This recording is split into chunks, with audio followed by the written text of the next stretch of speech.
It's a little dark in here. I'm not quite sure what I'm in store for, why I continue to do this, and why I am absolutely having the time of my life.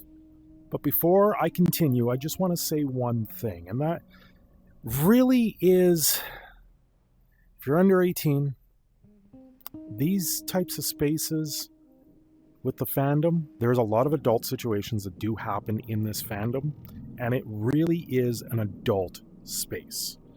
If you're a kid and you're first getting into VR, your parents bought you a VR, honestly, I would be very wary. I know I have a little one.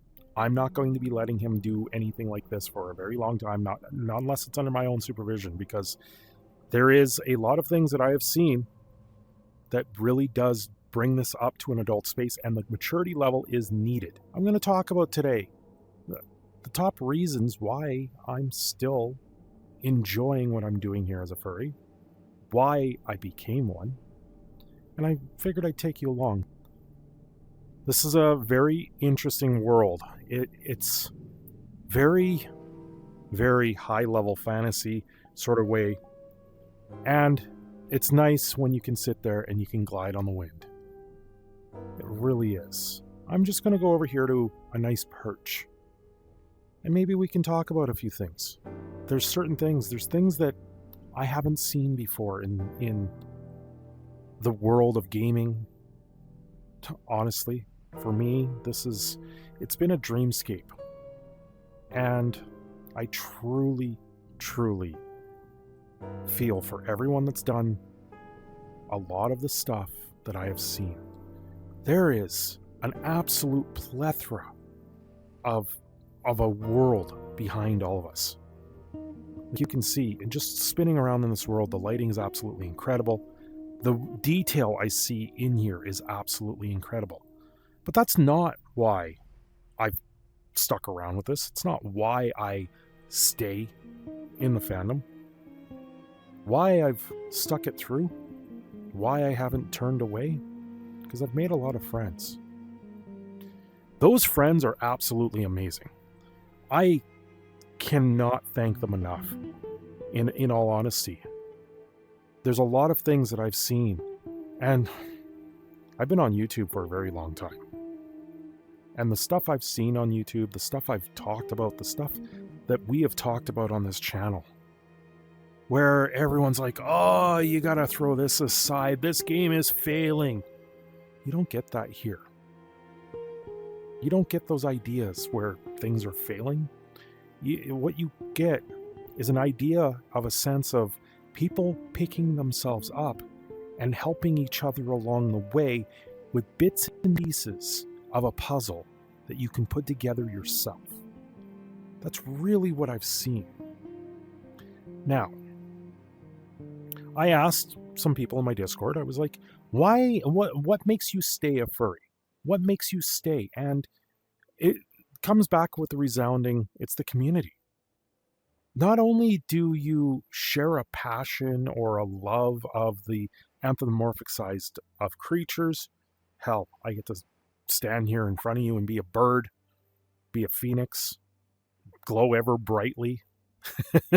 This world really does light it up, doesn't it? But that's aside the point. It's the fact that we've all kind of walked a path. And that path has led to a place where we all maybe fell down. We pick ourselves up, and like the sun of tomorrow, you wake up. And it's that much brighter because you have friends that generally show the same interest, that they want to be there generally for you. It's not one of these situations of wake yourself out of bed, put on your happy pants, and get out the door because you got to go to work. No, it's you wake up and you talk to them. And you talk to them, and it's like talking to someone real. VRC or vrchat. The difference is, I was just talking with a friend. I ran into a friend literally before I hopped in to make this video. And the difference is they can stand there right next to you in something like this. And you go, hello, friend. How are you?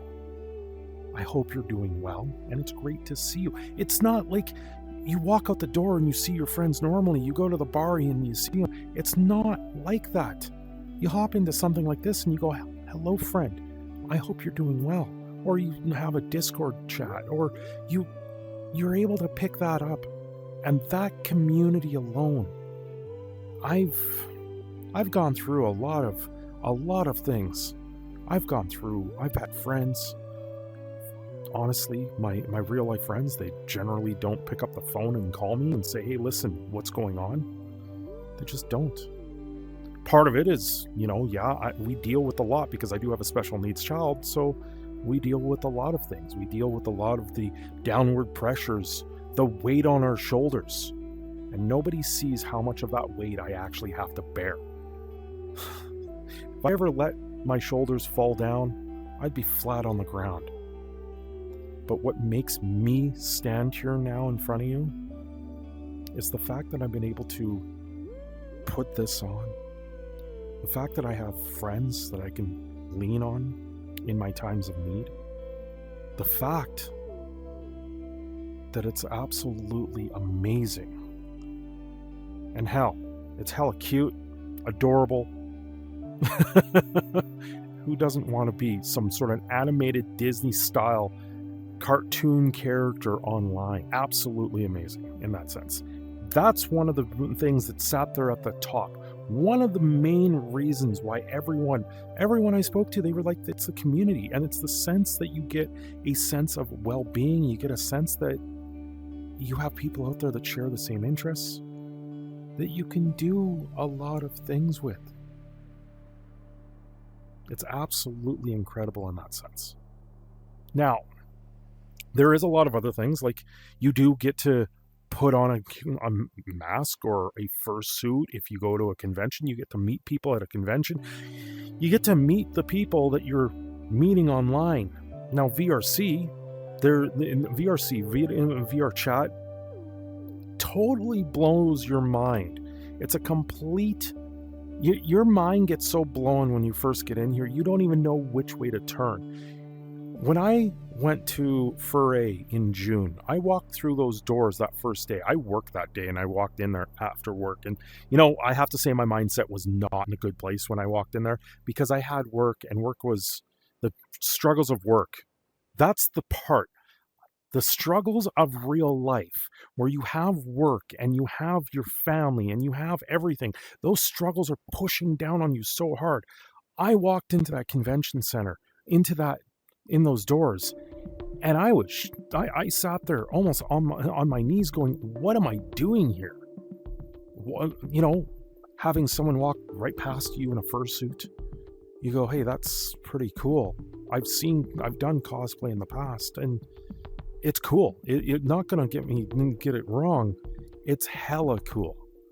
It's not one of these situations where you sit there and go, hey, you're a freak, because they're not at all. Now, some people may see it like that because they're misinformed and they don't have a clear sense of what's going on. They don't see that you actually enjoy these things. They don't see that you've gone into a world where you get to be absolutely unique. You get to be an individual, and you get to say to the world, hey, I'm here. Now you can see me as an animal instead of the dying voice that I was on YouTube. That's the difference. It's not one of those things where you sat there and you easily cross this line and suddenly, oh yeah, you wake up the next day. No, I went through stages. I really went through stages, and I'm now at the point where I sit here and go, I don't think I could ever go back to just not knowing. I've seen people, like, think of Magic the Gathering in a sense. A lot of people will pick up Magic the Gathering, they will play it 6 to 12 months, they will drop it. Years down the line, you put all those cards in your closet, you find them, you go, I should pick this up again. You go out and buy another booster box. It's kind of the same way with this. But every day is a new adventure. Every day is a new journey, and you wake up and you go, okay, well, what am I going to do today? Especially in content creation. You sit there and you wake up and you go, what do I say? Who do I talk to? What do I do? How do I put myself front and center again? You know, I put on the headset and I look around. I can wiggle my hands. I can pick up my legs. I can do a whole lot of insane things that you just sit there and you go, okay, well, that was cool today. How do you top that tomorrow? What do you do the next day? You sit there and you get artwork that's made of a character that you've made, and then you hold that in your hands and you go, I own this. It's incredible. When you have someone else, I'm sure you might pay or you don't pay, and you throw it out there and you say, hey, listen, I want more artwork of myself. And you get that artwork and you go, this is what I created and someone else drew it. You escape into a fantasy realm where, yeah, you have that separation between your real life and your furry life. It creates a situation where you just divide them. Some, yes, there are some that do struggle with that divide. But that's with any sort of fantasy stuff. Christ, look at Dungeons and Dragons. They tried blaming Dungeons and Dragons and what was the other game? The superhero one, GURPS, I believe, where they tried blaming role-playing at one point for people doing stupid things like jumping off a building. It's thinking that they could actually fly. No, I do not believe I am a bird. That's in the real life. But what I do believe is I can put this on and I can make the rest of you smile and be goofy and be fun and be exciting and shoot sparks everywhere. I'm not doing the fire because this world is a little bit much.